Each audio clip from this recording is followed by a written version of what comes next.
Mikko Hypponen, global security expert. Welcome on stage.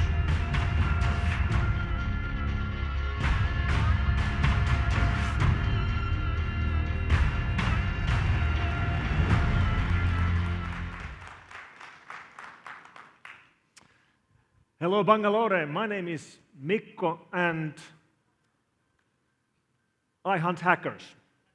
That's my job. I've been hunting hackers all my life. I've spent my life trying to understand what cybersecurity really means. I've spent my life hunting the people who write the viruses, create the malware, target the vulnerabilities by creating exploits to steal our money, to send the spam, to run the botnets, and to create the denial of service attacks. I've spent my life trying to answer the question, who are these people?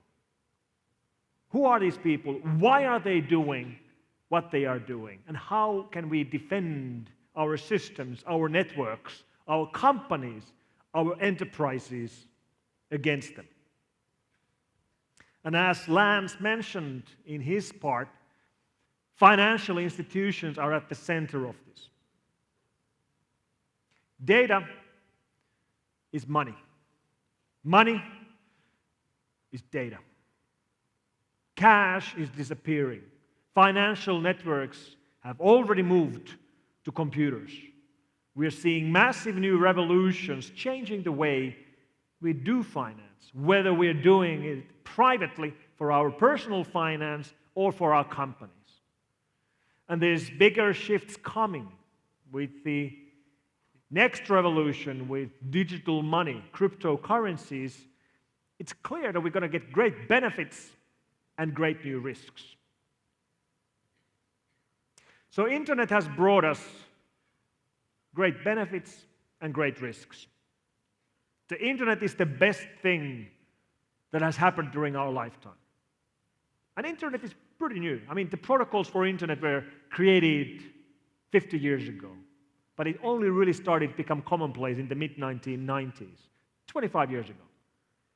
25 years ago is nothing, but it has changed everything around us. And most of the things that the internet has brought us are great. So much business, so much creativity, so much connectivity, so much entertainment is enabled by this global network of connectivity. However, what internet really did was that it took away borders. There are no borders on the internet. There is no geography. There are no distances. And that's great for business connectivity, creativity, and entertainment, but it's also great for criminals. And we are now, for the first time in mankind's history, living in a time where it's as likely that we become a victim of a crime in the real world or in the online world.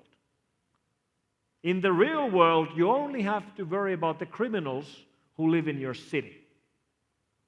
So if someone breaks into your home and you live in Bangalore, that criminal is from Bangalore. You don't have to worry about house thieves from, I don't know, Argentina or New Zealand flying to Bangalore to break into your house. That's not going to happen. But we spend half of our lives now living in the online world. And when someone steals our passwords or gains access to our computers or targets our companies, they are not from Bangalore, or they could be, but it's as easy for them to be from anywhere on the planet. This is how geography has disappeared. And this has never been the case before. This has never been the case before. So we live in a time of massive change. I've been watching this every day since 1991. In 1991, I joined a small startup company in Finland, which is where I live. And ever since then, I've been working for the same company. I worked 28 years for a computer security company called F-Secure. And 28 years is a long time in IT. Let me show you how long time it is. I always travel carrying one of these with me. Remember these? There's many people in the audience who have no idea what it is. This is the USB thumb drive of the 1990s. This one is a single-sided, single-density floppy disk, so it's 360 kilos of information, which is that if you want to fit an MP3 song on it, you have to have 10 of these. And when I started working hunting hackers in 1991, this is what we were worried about. Viruses spreading on floppy disks, going around the world as people were traveling. And now it seems ridiculous that malware was not spreading over the networks, not over the internet, not over email, not over the web, but on physical things. But this is how it used to be. And this was a big problem. It's a bit surprising, but it was. It wasn't very fast, because for an outbreak of a new virus to go around the world, people had to travel around the world, physically carrying these with them. And the big shift with computer crime really started then with the internet. As email became more commonplace, we started seeing email worms, then web worms, and then organized crime entered the picture. So the key question really is, who are we fighting? Like, who is the enemy? And we're actually in my last slide right now. Can we go to my first slide, which looks the same? Thank you. So the question is, who are the hackers? Who are the people doing these attacks and creating the attacks around the world? And today, when I look at different types of hackers, I group them into 5 main groups. White hat hackers, or good hackers, hacktivists, organized crime, governmental activity, and then last, extremists and terrorists. So 5 main groups, from guys in their tracksuits, like guys like these. This is Charlie, this is Chris. They're both hackers. They're also both friends of mine. You actually might have heard of these guys. These guys are the most famous car hackers on the planet. A couple of years ago, they released their research at the Black Hat hacking conference into hacking Chrysler Jeep cars. And they were able to remotely take over cars, disable brakes, floor the gas, even steer the cars remotely. Why did they do that? Well, they did it to make us more safe. They didn't do it to cause damage. White hat hackers, or guys like Charlie and Chris, hack to improve security.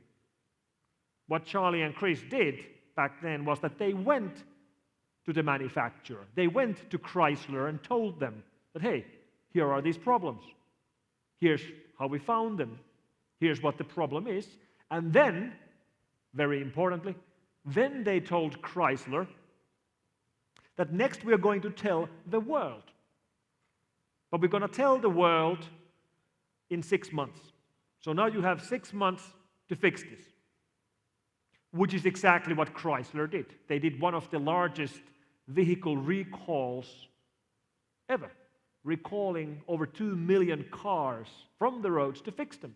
And as an end result, people all over the world are safer on the roads. So group number 1 are hackers, but it's the good kind of hackers, the kind of hackers we like, the kind of hackers who improve security, the kind of hackers who don't break the law. And that makes them different from group number 2, hacktivists. Hackers who break into systems, who launch denial of service attacks, who do web defacements, but who don't do it to get benefits for themselves. They're not making any money. They're sending a message. Their motive is protest, or their motive is political. They want to show their opinion. They're activists, but they're hacker activists. So we call them hacktivists. And the fact that they're not trying to make money with their attacks makes them different from group number 3. organized crime. Crime gangs operating in different parts of the world, making money with their attacks. So, ransom Trojans, banking Trojans, credit card theft, key lockers, password theft, botnets, any mechanism that you can use to make money will be used by these guys. And they are very creative. I keep getting surprised how quick movers online criminals are. Let me give you an example. Today we all know about Bitcoin. Can you remember what was the first time when you heard about Bitcoin? It was invented in late 2009, but pretty much nobody paid attention for the first couple of years. The first time I heard about Bitcoin was in 2011. And the first time I heard about it was that we were analyzing a piece of malware, a botnet, which was spreading around the world, infecting old, outdated computers. But when it infected those computers, it wasn't using them to send spam or steal passwords. No. Instead, it was running them as a supercomputer, using their calculation power to mine for Bitcoin. And this is the first time I heard about Bitcoin. Like, we were scratching our heads like, what is this? Why is it doing all these calculations? What is this blockchain? So these guys are fast movers. When they see opportunities, they will move fast. And the opportunity they saw here was that, well, we have access to large amounts of computers. We have a large amount of computing power. Here's a way we can convert computing power into cash. And when I said that there are no borders on the internet, that there is no geography on the internet, that's true. But there's still a big difference in where the victims are, especially when you look at cyber criminals and the kind of systems they target. When we look at our statistics at F-Secure Labs, where we receive on a typical day over 1 million new malware samples to be analyzed, out of these 5 groups, we estimate that 95% of the new malware is coming from group number 3. And the attacks they're launching, they're not cutting edge. They're not targeting brand new, unknown vulnerabilities. They're mostly targeting old, existing vulnerabilities, targeting unpatched, unmanaged systems. And this is why we are seeing more victims in geographical regions where it's more typical to run old legacy systems. So, when we look at the world map from our labs, we see victims all over the world, but we see more victims in Southeast Asia, in South America, in Africa, because there are more legacy systems in use in these areas compared to, for example, Western Europe or North America.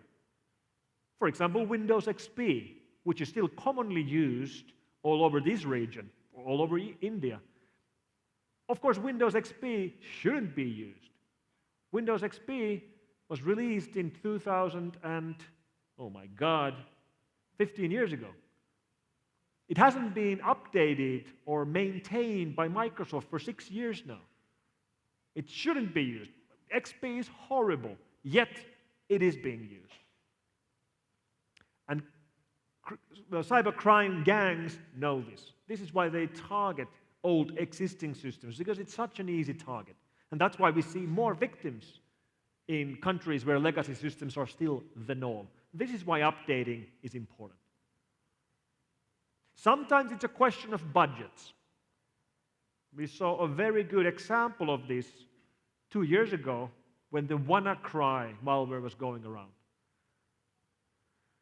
The single biggest victim for the WannaCry ransomware Trojan was the healthcare system of United Kingdom, National Healthcare System, NHS. They're hospitals. NHS in the United Kingdom had been under budget cuts for almost 10 years. As an end result, they hadn't been buying new computers. And since they had old hardware, they were running old operating systems, such as Windows XP. Well, when WannaCry started going around the world 2 years ago, it went through NHS systems like wildfire. Systems were down, surgeries were cancelled, ambulances couldn't drive into hospitals because the checking systems didn't work.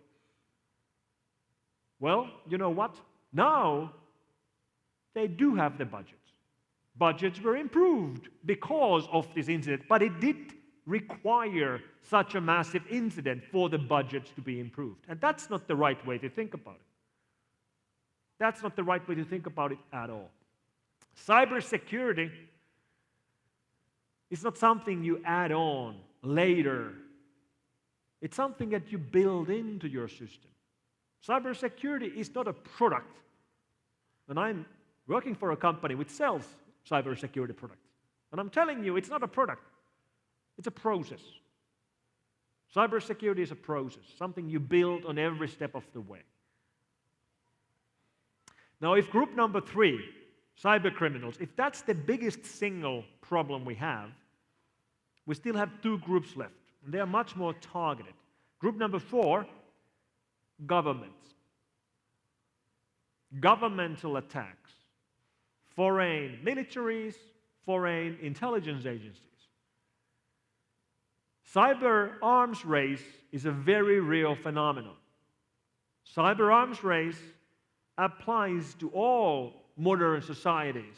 Militaries in every country around the world are right now building not just defense, but also offense for the purposes of waging war as well as spying on your enemies. Spying. What is governmental spying? Well, spying is collecting information. That's what spying is. That's what spying has always been. And information used to be different. Information used to be physical. It used to be something you could touch. It used to be on paper. Which means, 20, 30, 40 years ago, if you wanted to spy, you had to send someone to the information so they could steal the information or copy the information or photograph the information they wanted to steal. And as you know, today information is not on paper. Today information is data. Today information is data, which means you don't have to go anywhere. You don't have to leave your own country if you want to steal information from another country. In theory, you can reach any information anywhere over the internet. And this is why the world of spies has changed. A couple of years ago, I gave an interview to newspaper after some large spying incident. I believe this was right after the Snowden revelations 5 years ago. And the quote I gave to the newspaper, the quote that they printed on the newspaper was that Hypponen says that spies have moved from the real world to the online world. That's what I said. That's what they printed. The next day, my phone rings. It's a friend of mine, a friend who actually is a spy, who works for an intelligence agency. He calls me up and he says, "Hey, Mikko, I read the newspaper. You're wrong. Spies have not moved from the real world to the online world. That's wrong. Spies have expanded from the real world to the online world. The real world spies haven't gone anywhere. They're still there. They're still needed. What they've done is that they've expanded their work from the real world to the online world. And I totally believe, my friend. I mean, I'm a geek, I'm a nerd, I work for an IT company. We follow what's happening in the online world. And from our viewpoint, yeah, it looked like spies had moved into our world. But they haven't moved. They've expanded. The real world spies are still there. And of course, we don't see them. We don't work with real world spies. We don't see what real world James Bonds are doing. So to us, it looked like they had moved in. No, they've expanded. And this also means that real-world spies today might not be doing the kind of work James Bond used to do. Where is the information today? Well, it's in the cloud, isn't it? Where's cloud? Well, cloud is being controlled by a handful of companies.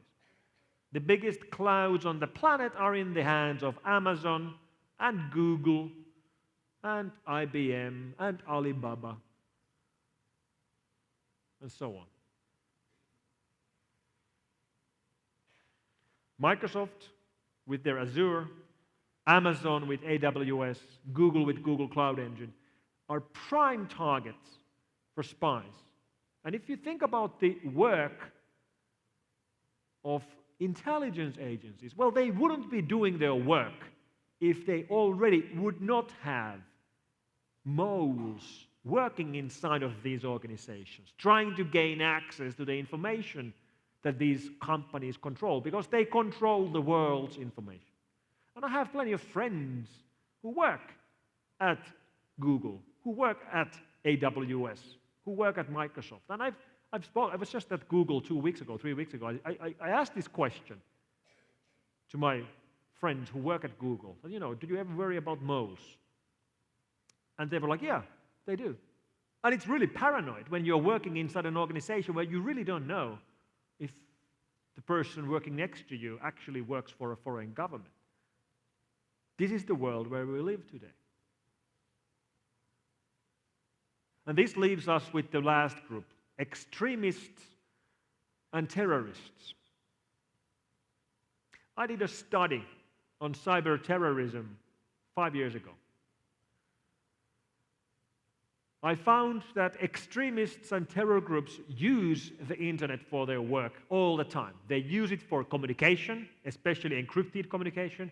They use it for recruitment. They use it for radicalization. They use it for propaganda. They use it for funding themselves. For example, Islamic State is controlling websites in the dark web where they are accepting Bitcoin donations for their extremist cause. But that's not the same thing as cyber terrorism, is it? What we haven't seen is cyber terrorism. We haven't seen terror attacks which would have done with computers. And that's perfectly doable, because our world is controlled by computers. We haven't seen that yet. But it's also quite clear that this situation isn't getting better. It's getting worse. One day, we might see it. But as you see here, we have quite a wide range of different kinds of attackers out there with different motives, with different purposes. So they have different targets, and they attack their targets with different methods, which means you fight them in different ways. It really depends on who you are fighting. And this is why it's so important for organizations to do their threat assessments correctly, so that they are spending their limited resources and limited budgets to fight the right attacker. You have to know who you are. You have to know what you do. You have to know your enemies if you want to be able to defend. But like I said, the vast majority of the attacks that we are seeing today is coming from group number 3, organized crime. Groups that make attacks like ransomware. And ransomware makes a lot of sense. For years and years, one mechanism that online criminals use to make money is to steal information and then sell the information to the highest bidder. You steal something valuable and you sell it to the highest bidder. This is how criminals have been making money always. Well, at one stage, cyber criminals realized that the easiest targets are the targets which have information which nobody wants to buy. Because the easiest target is a home user. And when you break into home user's computer and you steal their information, what do you get? Well, you get some random person's holiday photos and his or her email history. Nobody wants to buy that. Nobody wants to buy that except the victim themselves. they very much would like to buy that back. So if you take away the personal history from a person's computer and you offer to bring it back for a ransom, people will pay. And the mega trend which made this possible is digital currencies, cryptocurrencies, currencies such as Bitcoin, like this right here. Cryptocurrencies like Bitcoin, Monero, and Zcash are the cash of the digital world. And just like real-world criminals prefer cash in their real-world crimes, online criminals prefer cryptocurrencies in their online crimes because it's anonymous. Cash is anonymous. Bitcoin, Monero, and Zcash are anonymous as well. That's why they like it. Now, that doesn't mean that Bitcoin would be criminal or bad, just like cash isn't criminal or bad. It's a tool. They're all tools which can be used for good or for bad. However, the world of ransomware Trojans has changed a lot since the beginning of the attacks. Because we've been building a roadmap of ransomware Trojans over the last 5 years, and the roadmap has become so large, I can't even fit it on a single slide anymore. And the attacks have changed. Sure, some home users are still being targeted by simple self-spreading ransomware Trojans which are being sent over email to random recipients. Sure, still happens. But what's more important today are targeted ransomware operations. For example, Russian crime gangs like Locker Goga and Mega Cortex.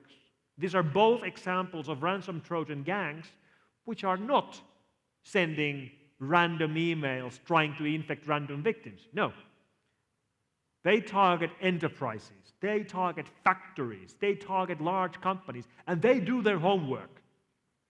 They pick their targets. They collect the information about the targets. They do the work needed to find ways into their target's network. And when they are in the network, then they might spend weeks spreading further, using lateral movement to go to one workstation to a server, from server to another server, from that server to another data center, until they believe they have access to everything. And then when they have access to everything, then they encrypt everything in one go. Targeting large companies, manufacturing plants with their attacks. And when they're done, when they've encrypted everything, when they've stopped the company, they're not asking for bitcoins. No. They just leave a note. Here's our email address. Please get in touch. Let's negotiate. These kind of attacks are much, much more serious. And it's hard for large organizations to defend themselves because the larger your network is, the harder it is to keep everybody out all the time. The larger your network is, the more complex your network is. And let me tell you, complexity is the enemy of security. Complexity is the enemy of security. The more complex your systems are, the harder it is to secure them. The more you have code, the more you have protocols, the harder it is to make sure everything is safe. And if this is true, then what we should be doing is obvious. We should be making our systems simpler all the time. We should be removing code. We should be removing features. We should be removing protocols. We should be changing systems so that every time you get an update to an application or operating system or a mobile app, it would be simpler. It would be removing stuff. And that's not the case. You know this. That's not the case at all. Every new update you get for anything adds more features, more code. Everything's getting bigger and bigger. More layers of code, more layers of protocols, more features, more complexity. We're shooting ourselves in the foot by making our systems more and more complex, because complexity is the enemy of security. Just like speed is the enemy of security. The faster you have to deploy, the faster you have to develop, the faster you have to test, the faster you have to do quality assurance, the more you're going to miss security. And this is a hard problem to solve because we want to move fast. You want to move fast. Companies have to be agile. But how do you balance the need for security with the need for speed? The way I think about this is that security should be considered to be the enabling part of our organizations. Security is the part that enables the company to do what the company wants to do. Security is the part that enables your people to be creative and to be productive and to be happy. And we security guys and security girls, we have a lousy reputation. I have a lousy reputation for a reason. Because we always say no. Hey, could we set up this new system and these new servers? No, that's not secure. Hey, could we buy these new technologies? No. Could we open up these ports on our firewall? No. Could we buy these new mobile phones? No. That's what security people always say. They always say no. Right? Am I right? I'm right. Well, it shouldn't be like that. I hate that. So I've decided to change this. Whenever people ask me if we could do something, I always say yes. Yeah, absolutely. Yes, we can do that. Yes, we can deploy that new technology. Yes, we can go to that cloud service. Yes, we can buy those phones. Yes, we can open those ports in our firewall. Yes, we can. But, of course, there has to be a but. Yes, we can do it. Let's just do it securely. Because security should be the layer that enables the rest of the company to work. Nobody buys a computer just so that they could run an antivirus on it. Right? Well, I might, but I'm not normal. Normal people don't buy a computer for that. Normal people buy a computer or a tablet or a smartphone so they can write a book or do their taxes or do bookkeeping or to play a game. That's why they do it. Security is needed for all of these things to be successful, but that's not the reason why they buy these devices. It's the enabling layer in these devices. And when security works right, it's invisible. When security works, nothing happens. There will not be a headline in newspapers tomorrow saying that the biggest company in India was not hacked yesterday. Like, that's not news. When security works, it's not news. If the biggest company in India is hacked, it's going to be on the front page. If it's not hacked, it's not going to be anywhere. When security works, nothing happens. And sometimes that is a bit discouraging. I've spent all my life doing nothing. My best friend, when I was 6 years old, studied to become an architect. I had a chat with him last year. So he became an architect and a construction engineer. And now, today, he can show his kids that, hey, Daddy built that bridge. Daddy built that skyscraper. Daddy built that house. I've worked my ass off for 28 years. I've built nothing. There's nothing I could show. And sometimes when I'm in meetings with our clients and customers, typically when I'm doing a leadership team briefing, sometimes I get challenged about this. Typically it's the CFO. The CFO takes a look at the figures. Let's have a look. All right, it says here that our company spent 50,000 euros last year into products and services from your company. 50,000 euros. Why are we spending 50,000 euros with you guys? We have no security problems.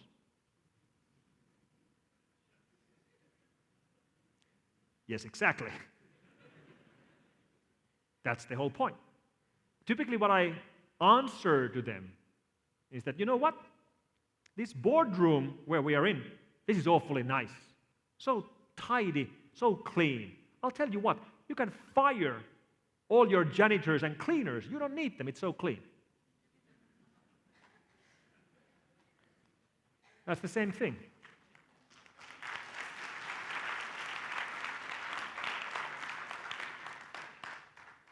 So when security works, it's invisible.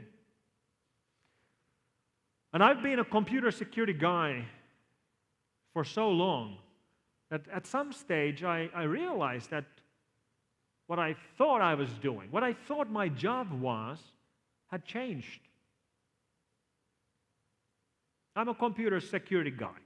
So my job is to secure computers. That's what I thought.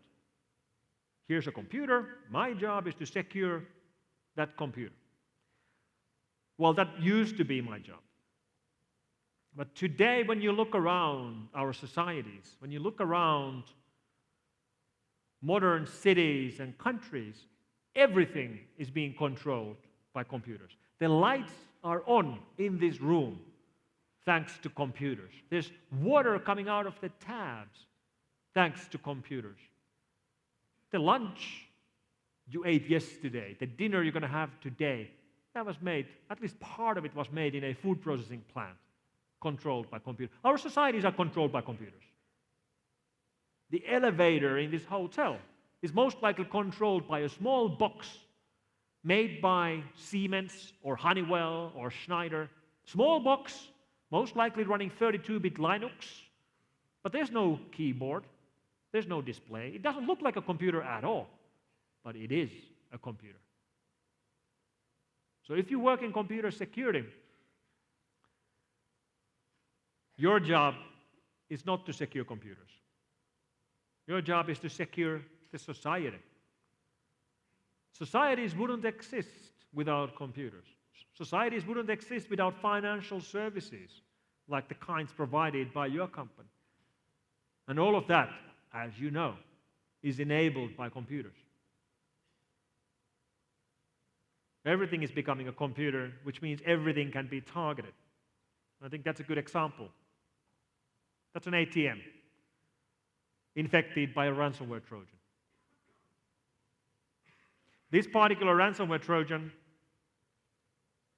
is not a normal ransomware Trojan. This is Petya, 2017 attack, which looked like a ransomware Trojan, but it wasn't. It encrypted the systems, like this ATM, and then it showed a message where it was asking for victims to pay bitcoins to get the systems working. But even if you paid, the systems were still down. Everything was overwritten. Nothing was recoverable. Even paying the ransom didn't work. And this wasn't an accident, because Petya was not a ransomware Trojan. The ransomware story was just a cover story, because Petya was actually a cyber weapon. Cyber weapon developed and launched by the Russian government, targeting one country in the world, targeting Ukraine. Why Ukraine? Because Russia and Ukraine have been fighting a war for the last 5 years. War on land, on sea, in air, in space with satellites, and now in cyberspace. So how do you target one country only with a cyber weapon like Petya? Well, the way the Russians did it was that they were targeting first one company in Ukraine, a company called MEDOC, based in Kyiv in Ukraine, which manufactures a bookkeeping software which is among the top 3 bookkeeping softwares used in Ukraine. And it's only used in Ukraine. In fact, this is the software Ukrainian companies use to file their taxes to the Ukrainian government. And the 27th of July 2017, the Russian hackers deployed an extra update from the official update servers of this company. And that update was Petya, the ransomware Trojan, which wasn't a ransomware Trojan. So victims all over Ukraine were hit by this attack. If you were running this bookkeeping software, you got an automatic update which took over your network and overrode everything. However, this was not the story which was in the headlines when this started happening. The stories were not really speaking about Ukraine at all. The headlines were all about Western companies, companies in Europe, companies in the United States, companies in Asia, which were getting hit by this Trojan. These companies have nothing to do with Ukraine. They're headquartered in UK or Denmark or USA, except that they also had a subsidiary in Ukraine. And if you have your networks connected globally, attacks like these can spread like wildfire. And the end result was that, for example, supermarket chains were shut down because the cashier systems were overwritten by Petya. And these are the kinds of attacks launched by Russian cyber operatives. Russian cyber operatives. I wonder what these guys look like. Well, they look like this. Here, these 4 guys. The 5th guy, whose face is blanked, is actually a diplomat, a Russian diplomat working at the Russian embassy in The Hague, which is in the Netherlands. This photo was taken by Dutch intelligence a year ago as these Russian hackers working for the Russian government just got off a plane which had landed from Moscow to Amsterdam. Then the Dutch intelligence followed them as they moved to The Hague and checked into this Marriott hotel. And the reason why they went to this hotel is the building next to it. Because the building next to it is the headquarters for the Organization for the Prohibition of Chemical Weapons, OPCW. And this was all happening as Russia was being blamed for running chemical warfare attacks in the United Kingdom, which were triggering an attack trying to kill an ex-Soviet spy. The samples of the Skripal poisoning case were actually inside of that building as these Russian hackers were mingling around on the car park of the hotel right next to it. The Dutch intelligence intercepted, they investigated the car which had been parked right next to OPCW, and from the trunk of the car they found a whole collection of Wi-Fi hacking gear, trying to gain access, trying to break in to the chemical warfare research facilities network to steal information or to change the results of the tests. These are the kinds of attacks governments do. In this case, the Russian government. But of course, it's not always the Russians. Sometimes it's the Chinese. You might have seen the news this week as a friend of mine, Jack Stubbs, who works for Reuters, released a 6-month-long investigation into an operation where Chinese governmental attackers have been gaining access to cloud providers and integrators, mostly in the United States, such as the companies listed here. Why target these companies? Because if you gain access to these networks, then you gain visibility into their client networks. There is no cloud. Cloud is just somebody else's computer, and it might be one of these computers. So when we compare attacks done by different governments, Russia and China keeps making the headlines. Sure, there are other governments doing attacks. USA, UK, absolutely. North Korea, absolutely. Iran, sure. But I suppose Chinese and Russian attacks are caught more often than anyone else. Maybe they just don't care about getting caught as much as anyone else. But Russia and China are quite different. Russia and China are both massively large global countries. Russia is the biggest country on the planet. China has more people than any other country on the planet. They're both filled with great technical skill, great people, just like your country is filled with great technological universities and great minds. And when we look at countries that have lots of technical capabilities, what they typically do with their skills is that they create services and products and they sell them to the rest of the world. This room is a great proof of that. There's great skill in the country of India. India is providing services and products for the rest of the world. Same thing with China. We can all name Chinese technology companies that we all know. No, Lenovo, ZTE, Huawei, OnePlus, Xiaomi. Try naming Russian technology companies. The only one that comes to mind typically is Kalashnikov. The biggest software export success story out of Russia is Tetris. So for a reason or another, Russia hasn't really been successful, or they didn't even want to export products and services. And this means there's a huge difference in the potential visibility Russia and China have on the rest of the world. We all use Chinese technology. We have Chinese chips in our pockets right now. We don't have Russian chips in our pockets right now.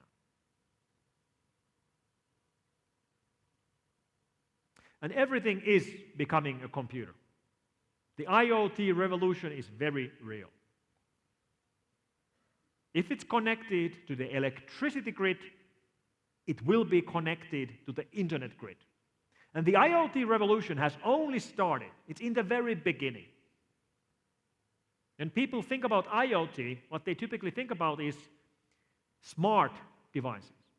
Well, I'm not speaking about smart devices. I'm not worried about smart devices. I'm worried about stupid devices on the internet. All right? What I mean is that when you buy a smart device, like, I don't know, when you go and buy a smart TV, you know that it's on the internet. Of course you know. I mean, the reason why you bought a smart TV is so that you can watch movies from Netflix or somewhere else on your TV. You know that it's on the internet. It's a smart device. But what I claim is going to happen is that stupid devices will be going to the internet as well. And they will be going to the internet for a different reason. Stupid devices will be going to the internet not to give benefits to you, the consumer. No, they go to the internet to give benefits to the manufacturer. So when I say stupid devices, what do I mean? Well, things like toasters. All right? Toasters. Clearly, we don't want our toasters to be on the internet. Like, we don't need an app to tell us that, hey, your toast is done. We don't need that. But what I'm saying is that eventually there will be IoT, Internet of Toasters. And it's going to happen for a different reason. It's not going to happen because there will be apps telling you that your toast is done. No, no, no. It's going to happen because the toaster makers want to collect data. They want to know where their products are. They want to know where their customers are. They want to know how their products are being used. They want to know how often they have failures with their products. How often do our toasters catch fire, for example? This is valuable data. They would like to collect it already today, but they can't. They can't do it today. Why? Because it's too expensive.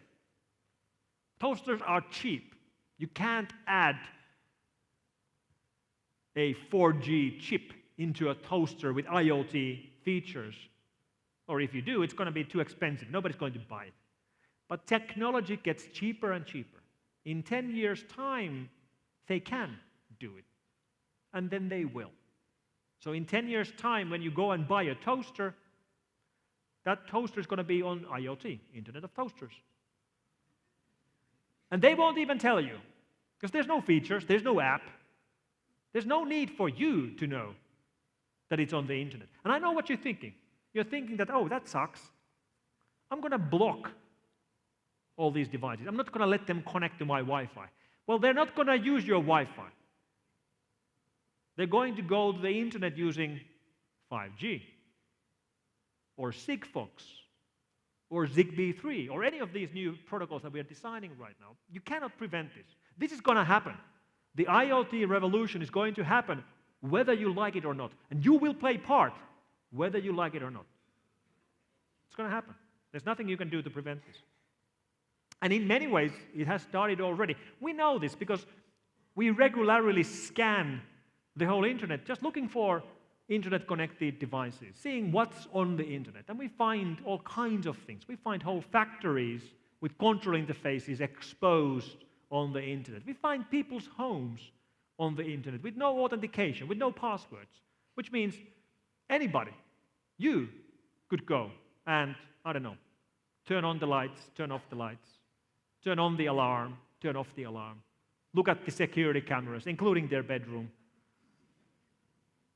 So it's filled with things, including stupid stuff like curtains. Yes, that's internet-connected curtains. Curtains that you can close and open over the internet. IOC, Internet of Curtains.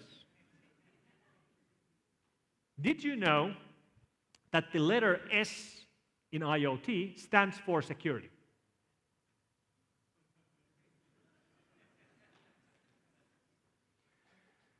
And I am the father of the Hypponen law, which says that if something is smart, it's vulnerable. And yes, it is a very pessimistic law. Basically, it says that as you build more connectivity and more features, you also expose yourself. But it's also true. Like, here's a smartwatch connected to the internet. Is it hackable? Sure. And if you think about a traditional watch, the kind of watch that you wind, how do you hack that? Well, you don't. As you add more features, more complexity, you make them vulnerable. And we see the end result of this already. We're seeing more and more bots which don't infect computers at all. Bots which don't infect computers at all, which only go after security cameras or coffee machines or smart doorbells. It's already happening. So security is not a product. Security is a process. And today, all companies are software companies.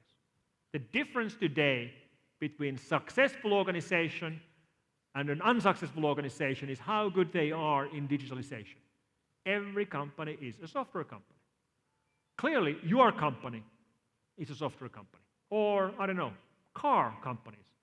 Well, what are cars today? Cars today are data centers on 4 wheels. Car companies are software companies. All companies are software companies. And this means that companies that didn't think about themselves as software companies keep getting hit by attacks targeting their software systems. I'll give you one example. The largest credit card data breach in history, or the largest credit card data breach from a retail company, Target, one of the largest retail chains in the United States. They lost 60 million credit card numbers.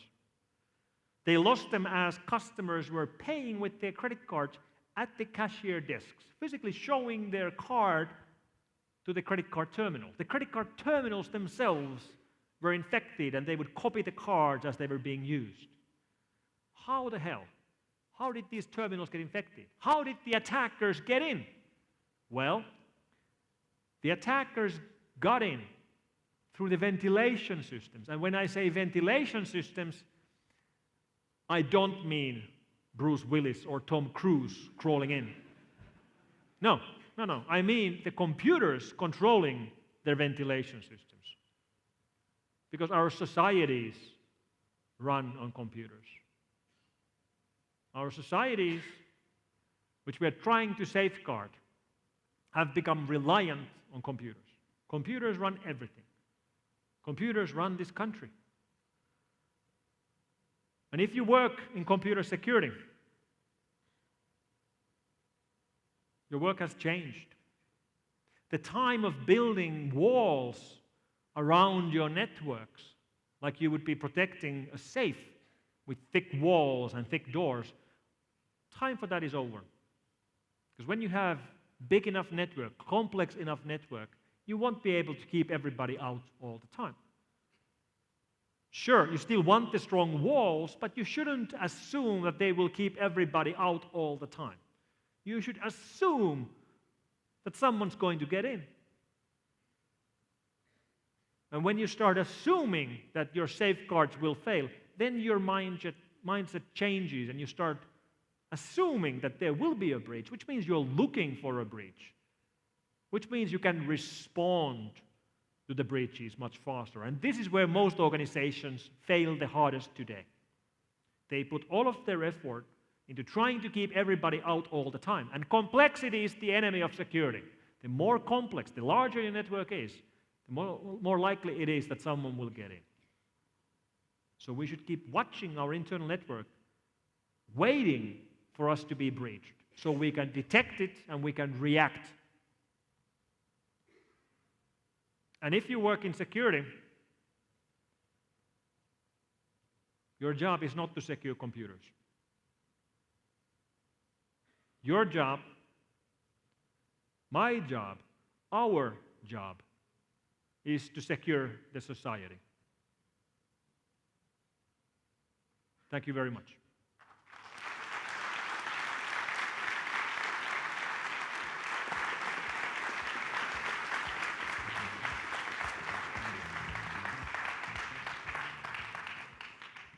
Mikko, thank you so much. Thank It's you, always a pleasure. I remember seeing you on stage in Lithuania in February, and I remember thinking, this guy is amazing. He knows how to do a keynote. But after today, I am always going to have this image in my head. Anytime I see IoT, there's going to be those old flying Mac toasters. You remember those? Sorry. I'm not going to be able to get it out of my head now, but thank you. So let me take this opportunity to ask you a couple of questions. Some of them are going to come from me, some are going to come from the audience. And I would remind all of you that for those of you who have put questions in here, please ask your friends to upvote them because there will be prizes at the end for the people that have the highest rated questions.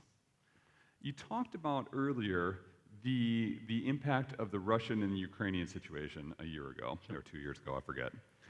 We see in the news now that you have the US launching cyber offensives against Iran and vice versa. Do we, as business clients and individuals, do we need to be concerned about this situation? Do we have to worry about fallout the way we saw last time? Yeah, it's a very worrying times between the United States and Iran right now. Cyber has become a new domain for conflict. Like I mentioned during the Ukraine part, conflict today plays out not just in traditional land war and air war and sea war, it has expanded to cyber. But cyber war is not a separate entity. It's always part of another conflict. Typically, there are other parts or other domains in play as well. And Iran is, it's a country of 80 million people. It's a big country. It's as big as California, Texas, and Arizona combined. So we're speaking about a massively large area. They have 350 universities in Iran. So the technical capabilities they have are quite remarkable. And we see this from the kinds of attacks Iranians have launched against Western targets before. And now we have example of United States launching attacks against military targets in Iran, which just happened last week. So escalation is very possible, and if that happens, there could easily be fallout affecting completely unrelated organizations, like we saw with Petya. Excellent. Well, excellent. That's perhaps the wrong word to use. The opposite of the excellent, yes. Let me ask then another question about, let's keep it on the geopolitical kind of question. We have a question from the audience, what do you think about cybersecurity in India? And I would maybe position that one a little differently and say, we are aware that many governments, including the Indian government, including the US government, are looking at encryption as a bad thing. They're looking at ways to bypass encryption for purposes of law enforcement, for purposes of fighting terrorism, things like that. What's your take on that? Sure.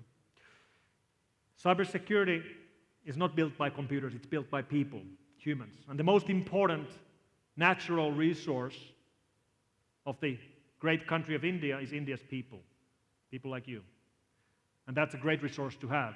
I see a bright future ahead for the country of India because of the bright minds and young generation growing up with better technical skills than most other countries in the world. But there are very real challenges being exposed by our politicians, like the discussion around encryption. And it's pretty obvious why politicians keep asking that encryption should be outlawed. Because it's very true that bad people use encryption. Criminals use encryption. Terrorists use encryption. That's true.